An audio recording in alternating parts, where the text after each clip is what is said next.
बिहार के लोग इंजीनियरिंग करने के लिए बाहर जाते हैं, पुणे, ग्वालियर, भोपाल। पहली बात तो इंजीनियरिंग बिहार में कर सकते हैं, पलायन रुकेगा। आप बिहार से हैं कि नहीं, मैं यूपी से हूँ, गोरखपुर से। इसीलिए आपको पता नहीं है। ये मुख्य समस्या है, क्योंकि आप ना एक 22, मैं बेगूसराय से आता हूँ। चलिए मैं आपको फैक्ट्री दिखाता हूँ अपने यहाँ। नहीं, नेहरू जी के ज़माने में फैक्ट्रियाँ लगी थी। मैं नेहरू जी के ज़माने की फैक्ट्री की बात नहीं कर रहा हूँ। हाँ। फैक्ट्रियाँ लगी हैं, हाँ। लेकिन एक इन्वायरमेंट क्रिएट करना ताकि लोकल लेवल पे जो लोग हैं छोटी छोटी फैक्ट्रियाँ डाल सके, उससे भी तो नौकरी, उस तरह का इन्वायरमेंट क्रिएट करना। क्योंकि एक देखिए, नहीं, ये आप हम बदलेंगे युग बदलेगा, आप तो मतलब आप गायत्री परिवार वाला बात बोल रहे हैं। गायत्री परिवार वाला बात नहीं कर रहा हूँ। ये जरूरी है सर। अरे एक बात बताइए, ये आपका फैसला नहीं है कि आप पढ़ने लगिएगा। एकलव्य भी धनुष की विद्या सीखना चाहता था द्रोणाचार्य से। मैं एक उस इन्वायरमेंट की बात कर रहा हूँ जहाँ एक आम इंसान के वो लिए भी पॉसिबल इन्वायरमेंट हो भी कि तो वो, समाज को ही बनाना पड़ता है ना। इसमें किसी सरकार की कोई रोल नहीं होती, कोई भूमिका नहीं होती।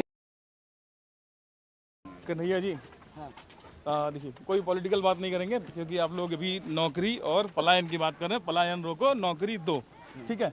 तो पलायन रोको और नौकरी दो जो ये मुहिम है, और नौकरी देना बिहार में सिर्फ एक सरकारी नौकरी की बात नहीं कर सकते, या कहीं पर भी, है ना। जब तक इंडस्ट्रियल डेवलपमेंट ना हो, या बिहार में एक बाढ़ की समस्या है जिसकी वजह से पलायन बहुत ज़्यादा है, लोगों के खेत डूब जाते हैं, आधा बिहार डूब जाता है, चाहे आप बेतिया से आप इधर बेगूसराय तक, इधर आप आइए भागलपुर तक, वो सारा एरिया डूब जाता है, उसकी वजह से ही पलायन होता है, खेत डूब जाते हैं। तो ऐसा आप लोग का क्या एक रोड मैप है कि इस तरह से चौतरफा हम लोग कुछ करें कि नौकरी मिले और पलायन रुके? देखिए, सबसे बड़ी बात ये है कि नीति से समस्या का समाधान होता है। हाँ, और नीति बनाने के लिए नियत होना चाहिए। नियत, बिल्कुल। जब आपके पास नियत होगी, हाँ, तो समाधान की नीति बन जाएगी। हाँ। एक सिंपल उदाहरण मैं आपको देता हूँ। नहीं, राहुल जी ने कहा, हाँ, अच्छा या तो आप बोलिए। नहीं, चलिए, हाँ, बोलिए। राहुल जी ने कहा कि देश में जाति जनगणना होना चाहिए। मीडिया ने पूछा क्यों होना चाहिए, तो राहुल जी ने कहा कि देश का ना एक्सरे होगा, सीटी स्कैन होगा, तो पता चलेगा कि समस्या कहाँ है। अब घर में मान लीजिए 20 लोग हैं, तो खाना 20 लोग का बनाएंगे। 2 लोग को हैं तो 2 लोगों का बनाएंगे। तो किसी भी नीति को बनाने के लिए एक आंकड़ा तो होना चाहिए। और आपको मालूम है कि 2011 में जनगणना हुआ लास्ट, उसके बाद 2021 में होना था, कहा गया कोविड है, जनगणना हुआ नहीं, 2025 आ गया है। तो 80 करोड़ लोगों को सरकार जो दावा कर रही है कि अनाज मिलना चाहिए, वो 80 करोड़ जो है 75 करोड़ हो गए हैं कि 85 करोड़ हो गए हैं। ये जनगणना के आंकड़ों से ही नीतियाँ बनती हैं। मैं नियत की बात बता रहा हूँ। राहुल गांधी ने कहा कि हमारी जहाँ सरकार बनेगी, जनगणना तो हम नहीं करा सकते, क्योंकि जनगणना तो केंद्र सरकार कराती है, एक संवैधानिक संस्था है, आयोग है, लेकिन हम सर्वे कराएंगे। और जो है जाति का सर्वे हुआ तेलंगाना में, और रिजर्वेशन का जो कैप था, जो कहा 27% से ज़्यादा नहीं बढ़ेगा, उसको बढ़ा दिया गया। तो जब आपके पास नियत होती है ना, तो नीति बन जाती है। वैसे ही हमारी नियत अगर ये है कि भारत सबसे युवा देश है दुनिया का, दुनिया का हर 5वां युवक भारतीय है, और 55% आबादी यूथ है। अगर आपको एक मजबूत राष्ट्र बनाना है, एक मजबूत देश बनाना है, तो यूथ को मजबूत किए बिना देश मजबूत हो नहीं सकता है। यूथ को मजबूत करने के लिए ज़रूरी ये है कि जो नीतियाँ बन रही हैं उसके केंद्र में युवाओं को रखा जाए। पहला कि उनको बेहतर शिक्षा दी जाए। शिक्षा जब बेहतर मिलेगी, तब सवाल होगा कि उनकी योग्यता के हिसाब से उनका सामंजस्य कहाँ होगा, उनको नौकरी कहाँ देंगे। रोजगार और नौकरी दोनों को लेकर के हम लोगों बहुत स्पष्ट तरीके से अपने पिछले घोषणा पत्र में कहा। पहली बात तो ये कहा कि जो एजुकेशन लोग ले रहे हैं, ठीक है, जो एजुकेटेड हैं, उन तमाम लोगों को फर्स्ट फेज में आप जो है ट्रांसपेरेंट तरीके से, पेपर नहीं लीक हो, ट्रांसपेरेंट तरीके से बहाली करके, वैकेंसी को भर करके लोगों को नौकरियां दी जाए। इसके अलावे जो लोग ऑलरेडी जो है पढ़ लिख लिए हैं, जिनके पास स्किल है, इतना बड़ा जो हमारा कॉरपोरेट सेक्टर है देश का, अप्रेंटिस योजना के तहत जो है उन लोगों के लिए व्यवस्था किया जाए। और एक मिनिमम ज़िंदगी जीने के लिए जो मिनिमम चीज़ होता है, आज ही पलायन पे जो हम लोग बात कर रहे थे, तो उस व्यक्ति ने कहा कि 8,000 की हमको नौकरी मिलेगी। तो कम से कम जो है, कम से कम आप 10,000, 12,000, 16,000 अलग अलग जगह पे जहाँ जो संभव हो, उनको अप्रेंटिस योजना के तहत जो है आप कॉरपोरेट सेक्टर में उनके लिए जॉब मुहैया कराएं। अब बिहार स्पेसिफिक आपको बात बताते हैं। बिहार के लोग इंजीनियरिंग करने के लिए बाहर जाते हैं, पुणे, ग्वालियर, भोपाल। पहली बात तो इंजीनियरिंग बिहार में कर सकते हैं, पलायन रुकेगा। दूसरा, जब वो इंजीनियरिंग कर लें तो गुड़गांव में जो कॉल सेंटर बना है तो पटना में भी बन सकता है, मुजफ्फरपुर में बन सकता है, बेतिया में भी बन सकता है, मोतिहारी में भी बन सकता है। तो कॉरपोरेट सेक्टर को डेवलप करके जो है आप उनको, ठीक है, हेलो हेलो हेलो हेलो, जल्दी जल्दी अपना नाम वाह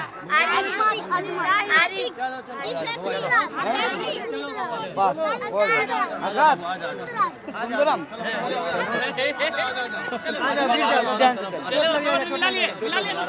चलो तो वो जो है अब कॉल सेंटर यहीं इंजीनियरिंग करेंगे, यहीं के कॉल सेंटर, उनको गुड़गांव नोएडा में काम करने की जरूरत नहीं है।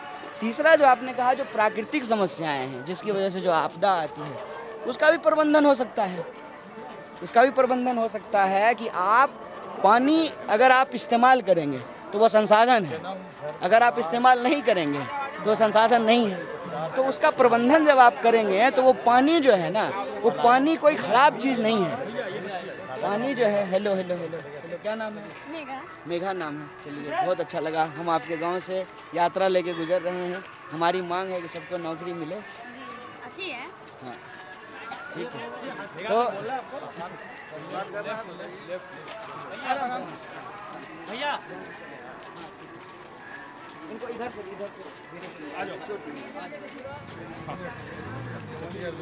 तो इसीलिए मैंने आपको कहा कि पॉलिटिकल विल बहुत ज़रूरी है। पॉलिटिकल विल क्यों नहीं होता है? पॉलिटिकल विल इसलिए नहीं होता है, नफरत फैला करके काम चल जाता है, लोगों को आपस में लड़ा करके काम चल जाता है, इसीलिए पॉलिटिकल विल की ज़रूरत नहीं पड़ती है। पॉलिटिकल करप्शन की ज़रूरत पड़ती है, पॉलिटिकल खुराफात की ज़रूरत पड़ती है। समाज में नफरत फैला दीजिए, नफरत की आग भड़का दीजिए, लोग जो है उसी में उलझे रहेंगे, कोई रोज़गार मांगेगा ही नहीं।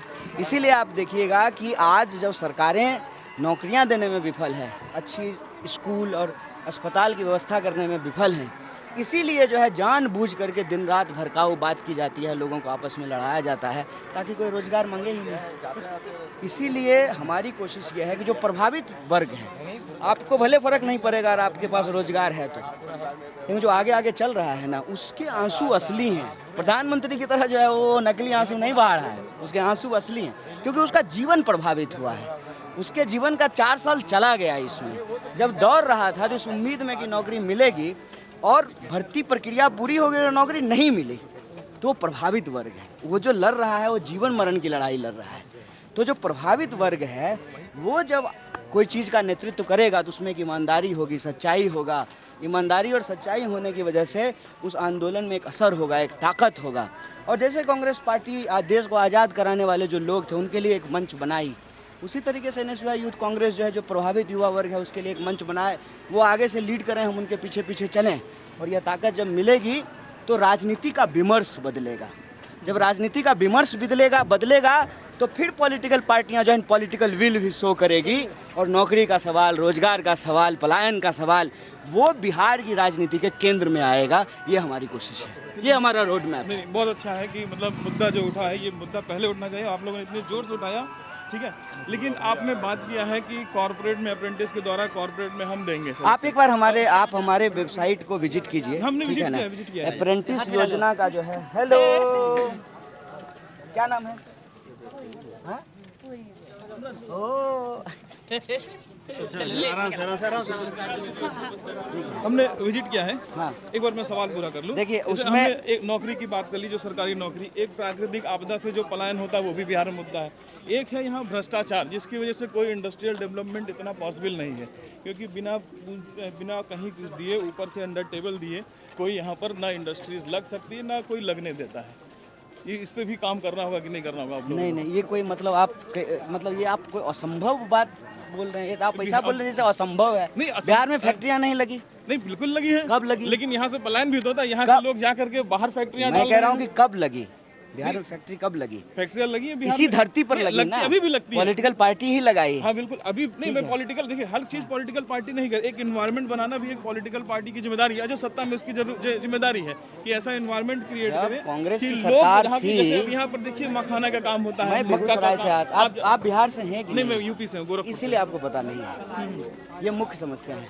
क्योंकि आप ना एक 22 मैं बेगूसराय से आता हूँ, चलिए मैं आपको फैक्ट्री दिखाता हूँ अपने यहाँ। नहीं, मैं नेहरू जी के जमाने में फैक्ट्रियाँ लगी थी। मैं नेहरू जी के जमाने की फैक्ट्री की बात नहीं कर रहा हूँ। हाँ। फैक्ट्रियाँ लगी हैं, हाँ। लेकिन एक इन्वायरमेंट क्रिएट करना ताकि लोकल लेवल पे जो लोग हैं छोटी छोटी फैक्ट्रियाँ डाल सके, उससे भी तो नौकरी, उस तरह का इन्वायरमेंट क्रिएट करना। क्योंकि एक देखिए नहीं ये आप हम बदलेंगे जुग बदलेगा, आप तो मतलब आप गायत्री परिवार वाला बात बोल नहीं, रहे गायत्री हैं। परिवार वाला बात नहीं कर रहा हूँ मैं। ये जरूरी है सर। अरे ये एक नीतिगत सवाल है। हाँ। ये नीतिगत सवाल है, ये आपका फैसला नहीं है कि आप पढ़ने हमारा फैसला नहीं लगिएगा। है सर। आप अरे एक बात बताइए, ये आपका फैसला नहीं है कि आप पढ़ने लगिएगा। एकलव्य भी धनुष की विद्या सीखना चाहता था मैं द्रोणाचार्य से। एक उस इन्वायरमेंट की बात कर रहा हूँ जहाँ एक आम इंसान के वो लिए भी पॉसिबल इन्वायरमेंट हो भी कि तो वो समाज को ही बनाना पड़ता है ना। हाँ अकेला चना भाड़ नहीं फोड़ता है। हाँ, तो इसमें किसी सरकार की कोई रोल नहीं होती, कोई भूमिका नहीं होती होती है सरकार की हाँ, तो भूमिका। हाँ, तो वही मैं जानना चाहता हूँ। पहले तो उस राजनीतिक विमर्श आपको बनाना पड़ेगा ना, फिर सरकार बनेगी ना। तो मिलने दो भैया, पहले विमर्श नहीं बनेगा तो सरकार कैसे बनेगी? मिलने दीजिए, चलिए। तो कन्हैया कुमार थे समझने की कोशिश कर रहे थे कि किस तरह से नौकरी दी जाएगी और किस तरह से पलायन रोका जाएगा, क्या नीतियां हैं और किस तरह से काम करेगा। धन्यवाद।